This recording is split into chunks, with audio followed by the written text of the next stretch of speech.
Hi there, this is your friend Anna, and the question that I've been getting the most from all of my friends is, what are we wearing? This age-old question isn't just about choosing an outfit, it's about choosing how we present ourselves to the world. I created the I Want Her Shoes podcast to dive deep into what it means to dress with intention, whether you're heading to a council meeting or just having a casual day out with your family. Join the conversation as we explore the power of personal style and the decisions that shape our public personas. Put on your favorite pair of shoes and step into my closet.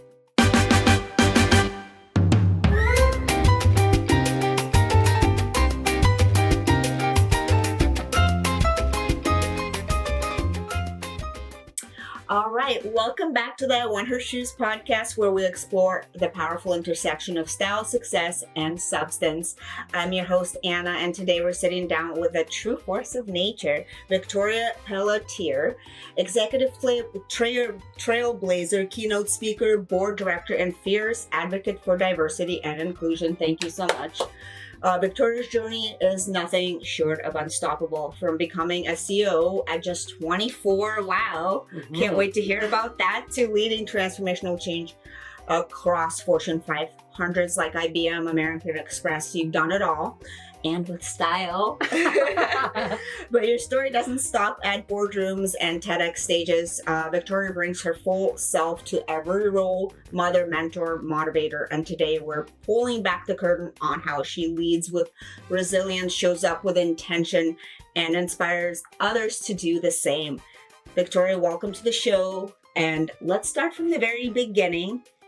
It's a big question. What shaped you as the woman that you are today? So going back to where you got started, where you were born, how you got started, and how did you get to be such a young COO? I guess that probably will give us that answer. Yeah, I'm going to do my best, Anna, to condense it, because I'm not known for telling short stories. But my why, my purpose, my drive to be unstoppable comes from a very tough early beginning, from trauma and abuse as a young child. That hardened me, quite frankly, but also is what informed my now unstoppable sort of philosophy and nature. I was never going to let circumstance prevent me from achieving a goal or objective that I set for myself. But I was adopted out of my abusive biological mother, into loving family, but lower socioeconomic means. Yeah.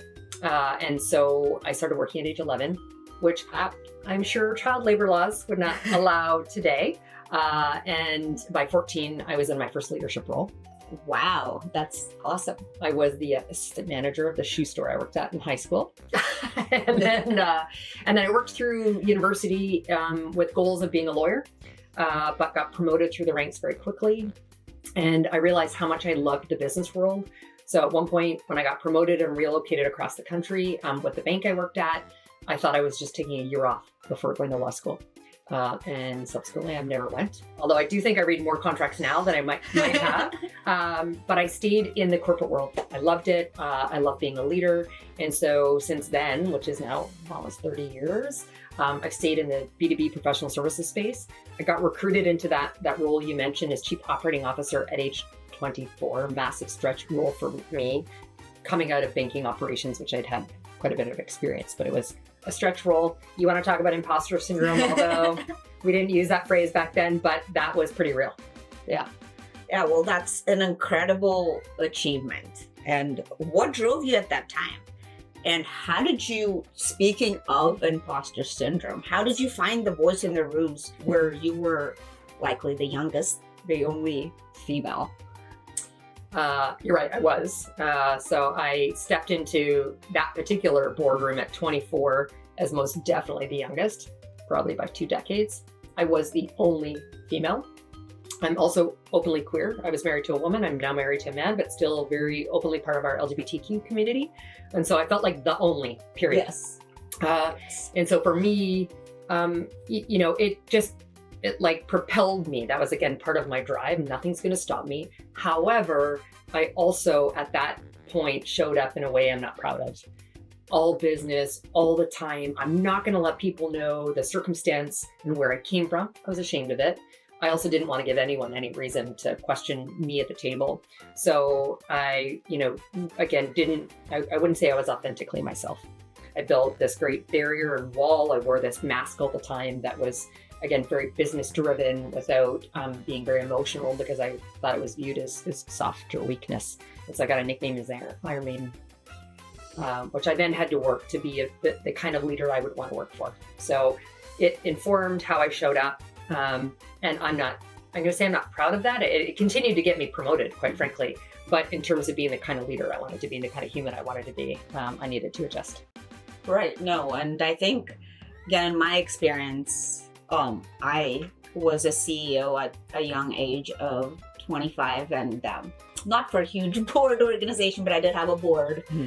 And I think you do gain experience as you get older with those kind of things. I mean, at least in my experience, where you become like, now that when I look back in my 20s, like I feel like I don't have any regrets, because I feel like it makes you who you are today, right? Yeah. If you didn't have that experience, then you wouldn't be the Victoria that we're sitting with today, right? But I do think like every decade you kind of see yourself in a different light, right? Absolutely. And you grow in your journey. So it sounds like you really grew, and that was from 24, you probably grew so quickly too, right? Like, and I think, again, you had to do that. The Iron Maiden had to be there, right? To get you to where you are today, to the leader that you are. And, I think your motto is no excuses, which I love. And how do you bring that to your team, your talks, and your personal brand all together?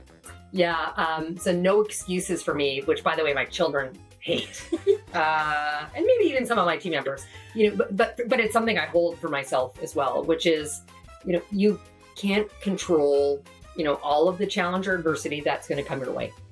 You have a choice in how you're going to act or respond to it.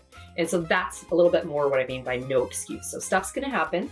We can rationalize it. Like, let's understand how or why it happened. But then we have a choice in terms of how we're going to move forward, anchoring back to that goal or objective you have for yourself. And so that for me is, again, how I've learned and how I've taken that philosophy forward. And I've tried to, with what I refer to as whole human leadership. That's the evolution of the Iron Maiden, to the turtle, which is a nickname I have now, being resilient, but still soft on the inside. And so I try to bring that no excuses, not as a hard line for my team or my kids, but rather around the reflection we need to do and the choices we make going forward. That's such a great answer. Thank you so much, Victoria. And the next question I have, you are such a bold, you always have such a bold, polished presence. Every time I see you, you just look so, just great and polished, and like you don't even have to think about it. How do you use fashion as a form of leadership and self-expression? That is a good question, because I think about, I'm originally from Canada, but I got relocated to New York back in 2006. I was 28, I don't know how old I was, in my late 20s, let's say. And at that point, it was black all the time. So although I'd like to think I was fashionable. Was that like a Steve Jobs move with the black? Kind of, it was the power move, for sure, right? And I thought, New York, like I need to. So I embraced that. And although I think I was still very focused on fashion and style, again, it was that business all the time approach. And not sticking out potentially. I did enough as a woman, young woman in business. And but then as I got much more comfortable with who I am, comfortable in my own skin, I started to show up in a very different way. And so for me, a lot of that's come with fashion. I still wear a lot of black, but with a pop of color. I am known for rocking some pretty cool sneakers when I do talks on stage, and often people talk later about my footwear choice, or that I wear a super funky blazer with graffiti over it and things like that. So now I love that. it is about being bold. It's about being unique, and showing up in that way, not just in terms of how I present myself and speak. Yeah, no, 1000%. I think it's all of like really how people remember you, how you show up, right? What you wear, because sometimes they can't talk to you. What you wear is like, hey, that she has a cool vibe. I want to get to know her. I want to follow her. I want to do all that stuff. And a question: how is it different? I know you said you've been in Miami about 4 years, right? So how has your fashion changed since coming here? Have you added more color, you think? I have, and I've broken one rule that I was adamant I lived by between living in Toronto and New York and having 4 real seasons.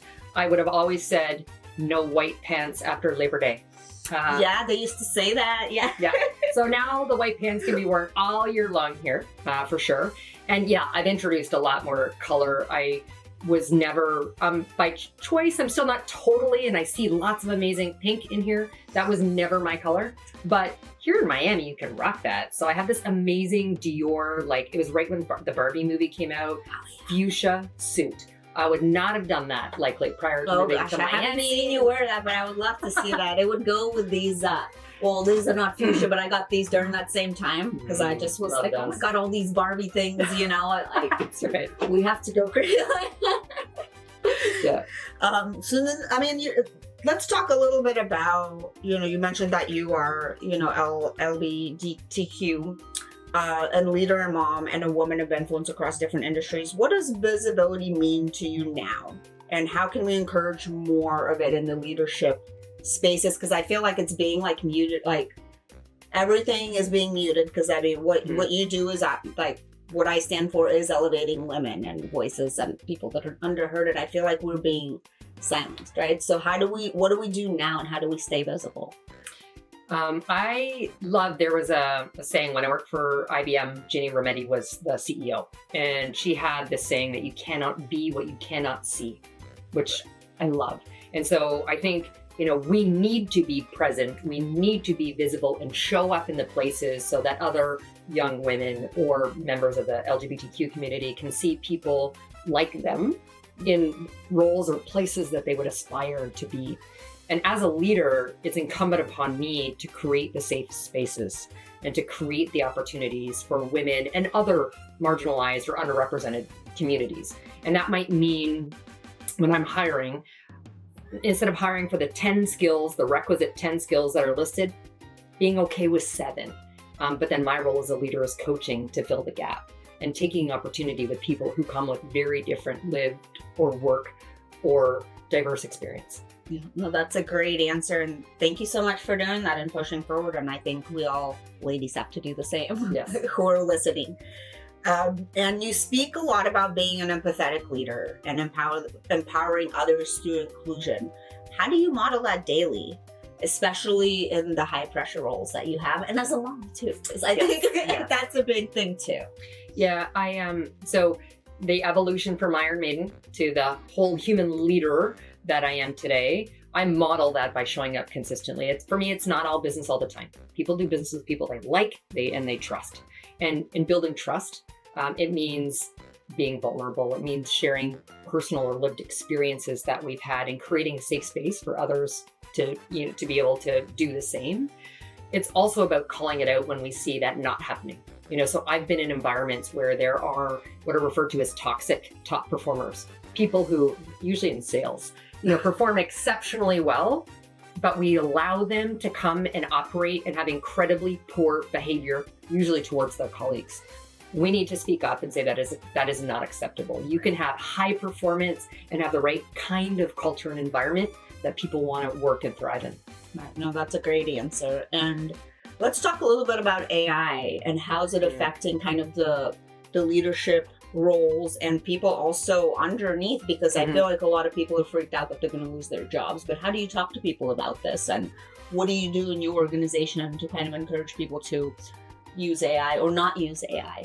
Well, I work in technology consulting, so I'm talking about use AI, yes. AI all the time, not only in terms of how we utilize it in terms of the way we work to deliver for our clients, but also supporting our clients' journey on that front. And actually, I lead a large portfolio that gets organizations ready for change. And a lot of that right now has to do with AI. So one, there's a mindset shift. And so getting employees and organizations comfortable with what AI means for them, not resisting the change. It's here to stay. We're all working for technology companies, regardless of whether you are in a tech company like myself or not.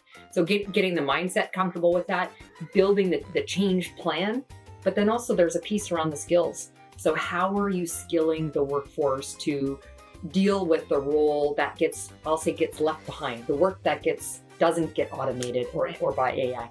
What does that look like? Those require some different skills, more innovative problem-solving skills, the human personal skills that need to come. So getting them ready for that and showing a path, to, the workforce of the future.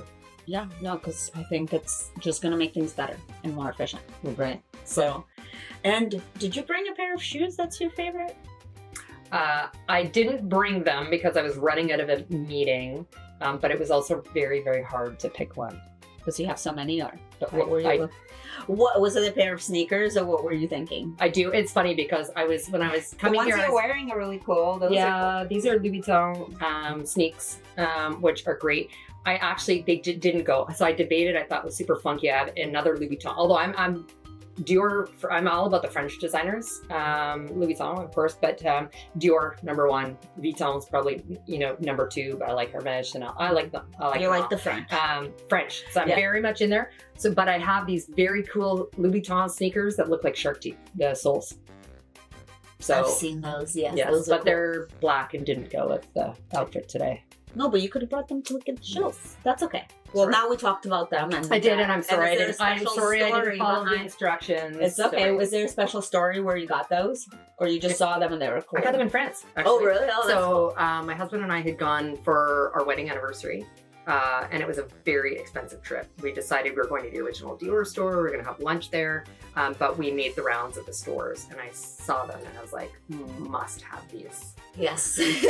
And what is your favorite Dior piece then in your closet? Is it the pink suit, or is it something else? I don't wear that one very often because it's so bold. You could separate it too, like where the bottom and the top. Yeah, my current favorite is actually a Gucci cardigan sweater that I wear. It was one of their multicolored ones, which in Miami you don't have the opportunity to wear sweaters. But I travel all the time, and the airplanes are freezing, so it's my go-to. So I bring it almost everywhere. That is currently my favorite. Love it. Well, let's do this quick little fire round. Power blazer or statement heels? Blazer. Yes. Bold lip or bold decision? Decision. Yes. I'm not even wearing lipstick today. Elevator pitch or fireside chat? Elevator pitch. Like that. Silk blouse or leather jacket, or both? I'm wearing the silk blouse. And you could put a leather jacket over it. Yes, both. Love it. Running a boardroom or running a panel? Boardroom. Quiet confidence or loud resilience? Loud resilience.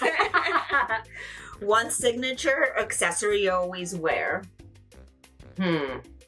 I almost never take my wedding band off. But the latest one is, I noticed that. That's my husband and I, for our anniversary, and he's not really a jewelry guy, but I explained what the love bracelet series were. Yes. And we got them for the actual wedding. Yeah, just to have another option. So, well, Victoria, thank you for sharing your brilliance, your story, and your unapologetic fire with us today. You've given our community so much to reflect on, from showing up in every room with confidence to wearing your truth and legacy, like your favorite pair of shoes and suit. Before we go, can you leave us with one final thought? What does it mean to walk boldly in your own shoes? It means to be authentic and true to yourself, with confidence in what that looks like, even if it's not the same path that others have traveled. I believe that growth and opportunity comes in a place of discomfort. And so it means to be bold, to walk in that means you stepping into that zone of discomfort, but that allows you to be bold and achieve whatever that version of success is in your mind. Thank you. That's an amazing answer. And to our listeners, be sure to check out Victoria's books, her speaking events, and of course, this full episode. And make sure to subscribe and follow us. And up until next time, keep on showing up boldly, leading fiercely, and styling your story with intention. Well, cheers. Cheers. And have a good rest of the week, ladies. This was so much fun. It was great. So now I'm going to ask you to do another little thing, is to pick out a pair of shoes from my closet that would best represent you, or you would, that you like the best.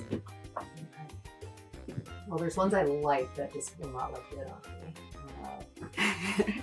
Or I can't wear. Now that I had that accident So I do have some cool heels, but since I had my accident a few years ago, now You can't do I heels. only do them for like dinner when I'm like going into an Uber and into the restaurant. Well, we do have a few sneakers here and there. There's like some sneakers down there. There's a few. I have a few of them here. They're thrown around. They're almost the same size. Are we? Well, I'm normally. I've had those are like one of the first ones I got. I'm 39. Yeah, I was like between like 7 and 8, and after kids, I became like between 8 and 9.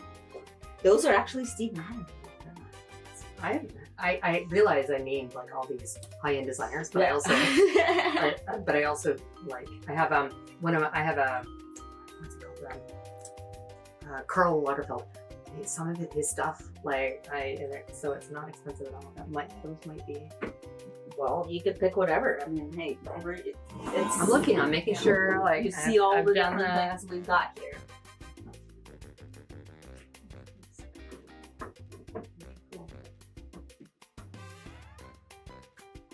Yeah, that comes with it. People are like, wait, do you have like? No, that actually is part of the design.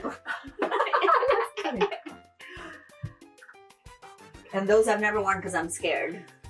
Because they're so like just beautiful. I know. I'm like, what am I? You should wear them. I will at some point. Yes. Okay. I'm probably gonna go with The colorful Yeah. ones. All right. Well, I think that's a great choice because those are very colorful and they're very comfortable. And I usually take them for travel. Let's take a photo. I like them. So one for you, one for